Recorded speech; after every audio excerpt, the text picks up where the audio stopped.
Bonjour Juliane. Bonjour. Bon, je suis ravie. Ça s'appelle quoi? Karma, c'est ça? Pourquoi Ouais. Karma? Because it's a phrase that something I believe in. Je crois en karma, and that's the reason I called the album Karma, because I believe in this a lot. What you give is what you get.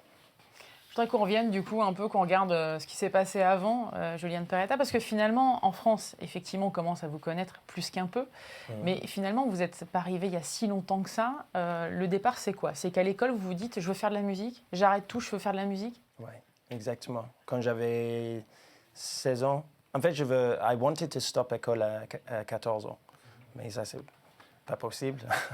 Mais à 16 ans, je dis à mes parents, je peux pas. C'est fini. J'ai besoin juste de focus sur ma musique. Et j'avais la chance, ma mère, she believed in me.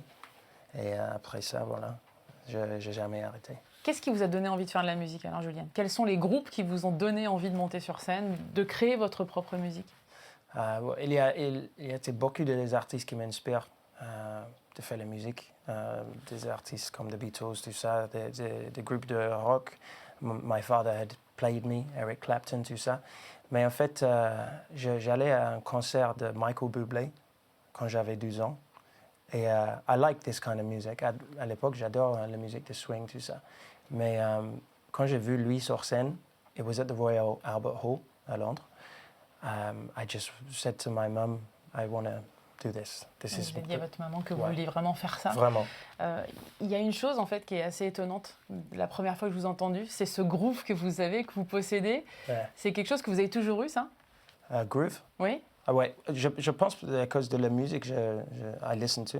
I think the music I grew up listening to, I had a natural instinct for this kind of groove-based music because of the music my dad and my mum used to play me.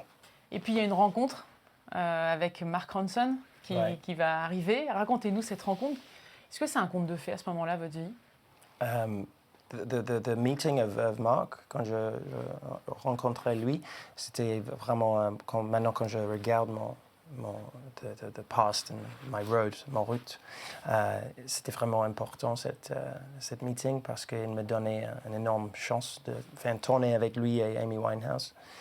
Et c'était vraiment la période où il était le plus respectueux producteur dans le monde à l'époque. Encore maintenant, mais vraiment à cette époque. Il a juste produit l'album d'Amy Winehouse, qui était un des plus grands albums dans l'histoire de la musique en Angleterre. Et oui, j'ai fait le tournée avec lui, and he introduced me to beaucoup de monde. Et il a donné moi l'envie de vraiment faire un truc dans le business de musique. Je voudrais qu'on aborde justement cette période-là avec Amy Winehouse. Ouais. Vous vous rappelez des premières parties que vous avez faites quand vous arrivez, vous, Juliane Perretta, et que derrière, il y a cette femme extraordinaire qui se met à chanter. Comment vous étiez en loge? Comment vous étiez avant de monter sur scène? En fait, j'étais jeune. I was very young. So, elle était née dans la même ville de moi. Et je pense que c'était juste... je ne sais pas, parce que j'avais fait des concerts dans le petit bar avec elle quand elle n'était pas connue. J'ai fait la même chose avec Adele et Ed Sheeran. So, c'était un peu comme tous les artistes qui habitent dans la même ville à Londres, fait des petits bars, tout ça. It felt naturel, en fait. J'ai jamais really thought about it. Elle était tellement gentille tout le temps. J'ai jamais pensé vraiment... Ce bar à Londres, Ouais. Juliane, c'est pareil, c'est un moment où vous allez à la rencontre du public. Est-ce que c'est décisif? Est-ce qu'à ce moment-là, dans ce bar où il y a Adele, où il y a Ed Sheeran, avec lesquels vous chantez, vous vous dites définitivement, c'est ça que je veux faire? Oui, bien sûr. C'était dur, en fait, le bar, tous les bars que tu fais en Angleterre, the UK, c'est pas facile parce que tu avais des fois pas beaucoup de monde dans le public et aussi des fois l'anglais n'est pas très réceptif avec les nouveaux artistes. Mais ça it made me tough. Et bien sûr, c'était tellement important. J'ai fait peut-être 200 bars comme ça en Angleterre et j'ai jamais regretté parce que it gave me a lesson how to be un vrai artiste. Mais c'est pas, comme je dis, c'est pas très facile.